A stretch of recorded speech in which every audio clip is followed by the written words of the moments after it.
بسم اللہ الرحمن الرحیم والصلاة والسلام علی رسولہ الکریم وعلی آلہ وصحبہ اجمعین، اما بعد۔ میرے محترم بھائیوں، بہنوں، بچوں، بچیوں، عزیزوں، جاننے والے، نہ جاننے والے، السلام علیکم ورحمۃ اللہ وبرکاتہ۔ کچھ دنوں سے میں قرآن سے اللہ کی پسندیدہ ہستیاں کون ہیں، کہ اللہ کس کو پسند کرتا ہے، ولی دوست کو کہتے ہیں۔ تو اللہ کا دوست کون ہے؟ وہ یہ کوئی وراثتی چیز نہیں ہے کہ ایک بڑے اولیاء اللہ تھے تو اب ان کا بیٹا بھی انہی جیسا ہوگا۔ ہمارے یہاں وراثت چلتی ہے کہ بڑے بزرگ کا بیٹا بھی بزرگ بن جاتا ہے، چاہے وہ کلین شیو ہو، وہ لوگ اس کے پاؤں چوم رہے ہوتے ہیں۔ جہالت ہے۔ تو آج میں تھوڑا سا سورہ بنی اسرائیل ہے، اس میں بھی سارے اخلاق بیان ہوئے۔ میرے بھائی بہنوں، ایمان لانے کے بعد انسان بنتا ہے، اور اس کے بعد اس کی قیمت، اس کا بڑا پن، اس کی وجاہت، اس کی شرافت، وہ پیسوں سے نہیں ہوتی۔ پیسوں سے انسان مالدار تو ہو جاتا ہے، بڑا نہیں بنتا، بڑا نہیں بنتا۔ ہمارا علم غلط ہو گیا۔ بڑا بڑا بندہ جے بول دیا 3 ملین، یہ 200 مربع، یہ نوابہ فلانا ہے، نوابہ فلانا ہے۔ میرے بھائیو، یہ بالکل غلط علم ہے۔ بڑا وہ ہے جسے اللہ پسند کرے، بڑا وہ ہے جو میرے نبی کی زندگی کے پیچھے چلے، بڑا وہ ہے جس سے اللہ تعالیٰ راضی ہو جائے۔ باقی سب چھوٹے چھوٹے ہیں۔ تو آج ایک تیسری جگہ سے میں کچھ باتیں قرآن سے عرض کروں گا، جن کا تعلق ہمارے ایمان سے بھی ہے، اخلاق سے بھی ہے۔ وہ ہے بسم اللہ الرحمن الرحیم۔ وَقَضَىٰ رَبُّكَ أَلَّا تَعْبُدُوا إِلَّا إِيَّاهُ بِالْوَالِدَيْنِ إِحْسَانًا إِمَّا يَبْلُغَنَّ عِندَكَ الْكِبَرَ أَحَدُهُمَا أَوْ كِلَاهُمَا فَلَا تَقُل لَّهُمَا أُفٍّ وَلَا تَنْهَرْهُمَا وَقُل لَّهُمَا قَوْلًا كَرِيمًا وَاخْفِضْ لَهُمَا جَنَاحَ الذُّلِّ مِنَ الرَّحْمَةِ وَقُل رَّبِّ ارْحَمْهُمَا كَمَا رَبَّيَانِي صَغِيرًا۔ یہ بہت بڑا مضمون ہے۔ اللہ نے قرآن بھر دیا والدین کے خدمت کے لیے، والدین کی اطاعت کے لیے، والدین کی ماننے کے لیے۔ پہلا جملہ ہے اور تیرے رب نے فیصلہ کیا، ایک مطلب۔ دوسرا، اور تیرے رب نے حکم کیا کہ بندگی صرف اللہ کی ہے، بندگی صرف اللہ کی ہے۔ عبد اسے کہتے ہیں جو ہر بات پہ سر جھکا دے، عبد اسے کہتے ہیں جو ہر بات پہ بچھ جائے، اس کو عبد کہتے ہیں۔ تو اللہ کہہ رہا ہے میرے بندو، میرا ایک فیصلہ ہے اور میرا ایک حکم ہے، میرے سوا نہ تمہارا ہاتھ کسی کے آگے پھیلے، نہ تمہاری گردن کسی کے آگے جھکے۔ ایک دوسرے سے مدد لینا، اس کو ایک دوسرے کی تعاونوں میں آ جاتا۔ تعاونوا علی البر والتقوی، ایک دوسرے کا ساتھ دو، ایک دوسرے کی مدد کرو۔ میرے نبی قرضہ اٹھاتے تھے۔ میرے نبی جب انتقال ہوا تو آپ کی زرہ 9 وسق پر، وسق 5 من کا ہوتا ہے، تو وہ جو کے بدلے آپ نے زرہ رکھوائی تھی کہ جب میں تمہیں ادا کروں گا زرہ لے لوں گا، اور آپ کا انتقال ہو گیا، آپ زرہ اپنی واپس نہیں لے سکے۔ وہ چیزیں جن کا تعلق صرف اللہ کی ذات سے ہے اور کوئی نہیں کر سکتا، اس میں صرف اللہ کے آگے ہاتھ پھیلا، جیسے ہم کہتے ہیں مدد، نصرت۔ اللہ کہتا میں ہوں، الا ان نصر اللہ قریب، سنو میری مدد تمہارے قریب ہے۔ تو اللہ تعبدوا الا ایاہ، بس ایک چھوٹا سا جملہ اللہ نے یہاں کے، چونکہ یہاں اللہ نے والدین اور اخلاق بتانے تھے تو اپنے لیے صرف ایک جملہ بولا، باقی باتیں بھی اللہ کے لیے ہیں، لیکن اللہ نے میری بندگی، اس بندگی سے مراد 5 وقت کی نماز نہیں ہے، حج، روزہ، زکوٰۃ نہیں ہے اس کی مراد، یہ ساری باتیں داخل ہیں، اور اس کے ساتھ 24 گھنٹے کی زندگی اللہ کی مرضی پر گزارو، نفع آئے تو شکر ادا کرو، نقصان ہو تو صبر کرو، برداشت کرو، پھر بھی شکر ادا کرو، کہ میرا رب یہ کہہ رہا ہے کہ میں نے صرف اللہ سے تعلق جوڑنا ہے۔ اللہ کے نبی نے اپنے چچا زاد بھائی عبداللہ بن عباس سے فرمایا کہ یا غلام، اے نوجوان، اوصیک بکلمات فاحفظہ، میں تمہیں چند باتوں کی وصیت کرتا ہوں، کیا؟ احفظ اللہ، احفظ اللہ یحفظک اللہ، یحفظک اللہ، اللہ کے اوامر کی حفاظت کر، اللہ تیری حفاظت کرے گا۔ احفظ اللہ تجدہ تجاہک، تو اللہ کے اوامر، اسلام، حلال حرام کی پہچان کر کے زندگی گزار تو اللہ کو ہر وقت تو اپنی مدد کے لیے تیار پائے گا۔ اور لمبی حدیث ہے، بنا عشاء کی نماز کا وقت ہو رہا ہے، اس میں وہ جملہ جو اس میرے مضمون سے متعلق ہے، وَإِذَا سَأَلْتَ فَاسْأَلِ اللَّهِ، جب بھی مانگو اللہ سے مانگو، جب بھی مانگو اللہ سے مانگو، اللہ کے سوا کوئی دینے والا نہیں ہے، صرف اللہ ہے دینے کے لیے۔ وَإِذَا اسْتَعَنْتَ فَاسْتَعِنْ بِاللَّهِ، اور جب مدد کے لیے ہاتھ اٹھاؤ تو صرف اللہ کو پکارو، جب ضرورت حاجت کے لیے، مدد کے لیے ہاتھ اٹھاؤ تو اپنے اللہ کو پکارو۔ تو یہ حدیث کی بات بھی ہے، جو قرآن کی بات بھی ہے۔ اس کے بعد آگے اللہ کہتا ہے وَبِالْوَالِدَيْنِ إِحْسَانًا، اور اپنے والدین کے ساتھ احسان کرو۔ احسان کا کیا مطلب ہے؟ اللہ آگے اسی کی تشریح کر رہا ہے۔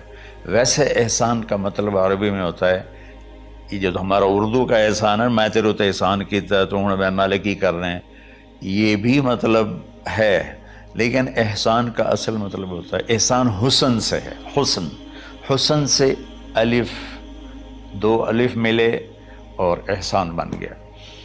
احسان کا مطلب ہوتا ہے کسی بھی کام کو جو دنیا کا ہے، دین کا ہے، اسے انتہائی خوبصورت طریقے سے کرنا۔ جیسے کسی دلہن کا میک اپ ہوتا ہے نا، تو 5-6 گھنٹے 4 گھنٹے کے بعد وہ کہتی ہے، جو ہوتی ہے اس کا میک اپ کرنے والی، کہ جی بس یہ مکمل ہو گیا ہے اور اب اس سے آگے نہیں ہے۔ تو آخری انتہا، اچھائی کی آخری انتہا پر پہنچ کے کام کرنے کو احسان کہتے ہیں۔ تو میرا اللہ کہہ رہا ہے، میرے بندو، اپنے والدین کے ساتھ وہ کرو کہ جو بھلائی کی، خدمت کی، ماننے کی آخری حد ہے۔ سبحان اللہ۔ وبالوالدین احسان، بالوالدین پہلے ہے، احسان بعد میں ہے۔ اللہ تعالیٰ نے باقی سب کو پیچھے کر کے فرمایا کہ دیکھو، خاص طور پہ ماں باپ کے ساتھ وہ رویہ کرو کہ ان کے دل سے دعائیں نکلیں۔ چند دن پہلے ایک والد یوں ہاتھ اٹھا کے کہہ رہا تھا اپنے بیٹے، اکلوتا بیٹا، میں منگنا اللہ کو لو، اللہ تینوں چاہ لگے۔ باپ بیٹے کے لیے یہ دعا مانگ رہا تھا، اور بیٹا اکیلا ہے، یہ بد دعا باپ کر رہا تھا۔ تو بھائیو، ایسی اولاد نہ بنو جس ماں نے پیٹ میں 9 مہینے اٹھایا، پھر جننے کی تکلیف برداشت کی۔ ایک شخص آیا حضرت عبید بن عمیر کے پاس کہ حضرت، میں نے ماں کو اپنے کندھے پہ بٹھا کے پیدل حج کرایا ہے،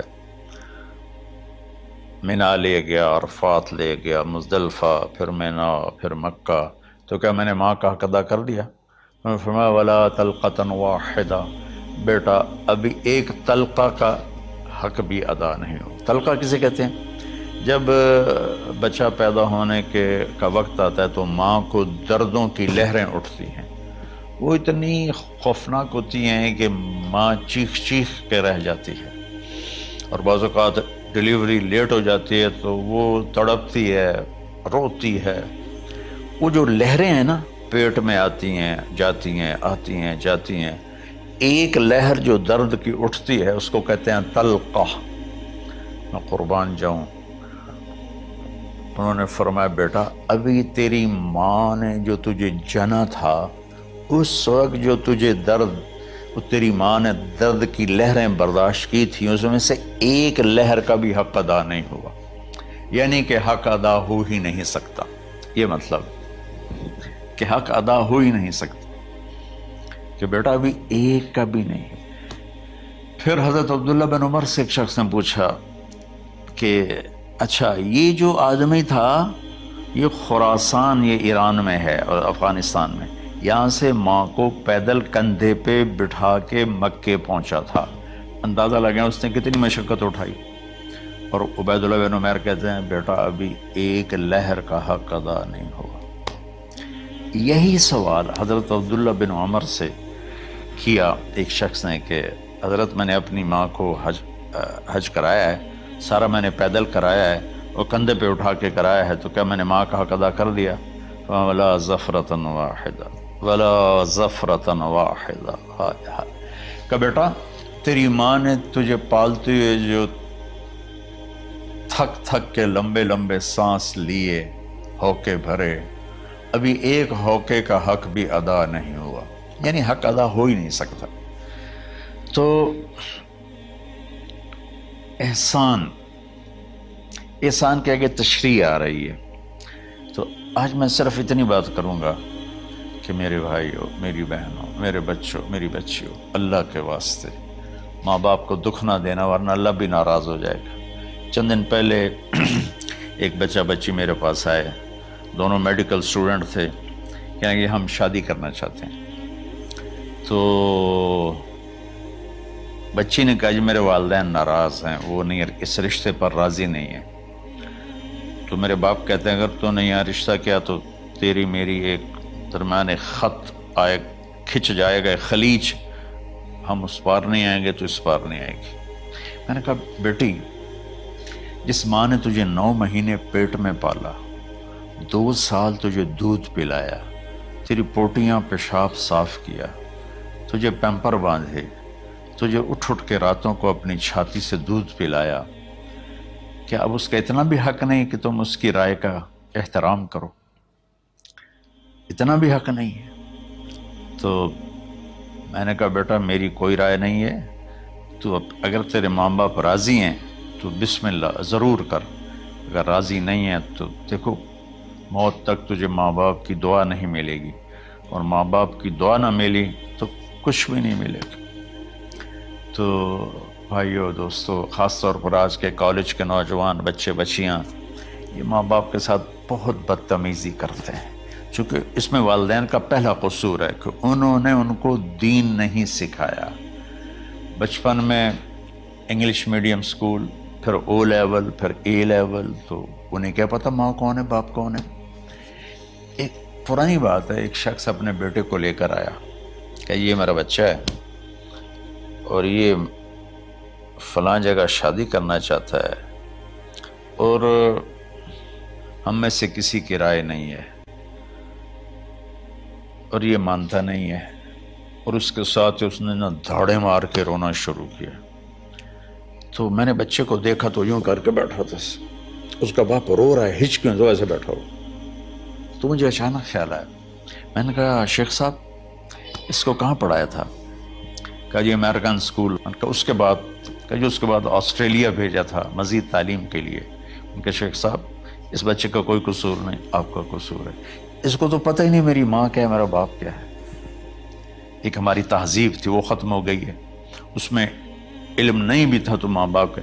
میں نے اپنی آنکھوں سے دیکھا، میں نے اپنے دادا کو دیکھا لیکن مجھے یاد نہیں، لیکن جو میرے دادا کے چھوٹے بھائی تھے ان کو میں سنبھلتا ہوں، ان کو میں نے دیکھا ہے، 3ری 4تھی جماعت تک میں تھا۔ 61 میں ان کا انتقال ہوا، میری 9 سال عمر تھی، تو 8 سال۔ ان کے بیٹے جوان تھے، اور ڈیرے میں جب وہ بیٹھتے تھے تو ان کے بچے ان کے سامنے نہیں بیٹھتے تھے، ان کی پیٹھ کے پیچھے بیٹھتے تھے۔ اتنا ادب، حالانکہ چاروں کے چاروں دین نہیں جانتے تھے، تہذیب تھی، ثقافت تھی، جو آج کی تہذیب نے ہم سے سب کچھ چھین لیا۔ اب بھی آپ جاؤ بیٹا تھر پار کر میں گیا ہوں 2-3 دفعہ، اور وہاں مسلمان نہیں، ہندو عورتیں جب گاڑی گزرتی ہے تو گھونگھٹ کو نیچے کر لیتی ہیں، اپنا چہرے کو فوراً چھپا لیتی ہیں۔ تو خیر بہرحال میں نے کہا شیخ صاحب اس بچے کا قصور نہیں، آپ کا قصور ہے، تو میرے بچوں اپنے ماں باپ کو خوش کرو، راضی کرو۔ ان کا راضی ہونا اللہ کی رضا ہے۔ میں اس کی تفصیل انشاءاللہ آگے بتاؤں گا، آج میں صرف اتنا ہی میں نے تمہید باندھی ہے کہ ماں باپ کا کیا مقام ہے، ان کی کیا عزت ہے۔ ایک شخص آیا، یا رسول اللہ میرا باپ میرے پوچھے بغیر میرا مال خرچ کر لیتا ہے۔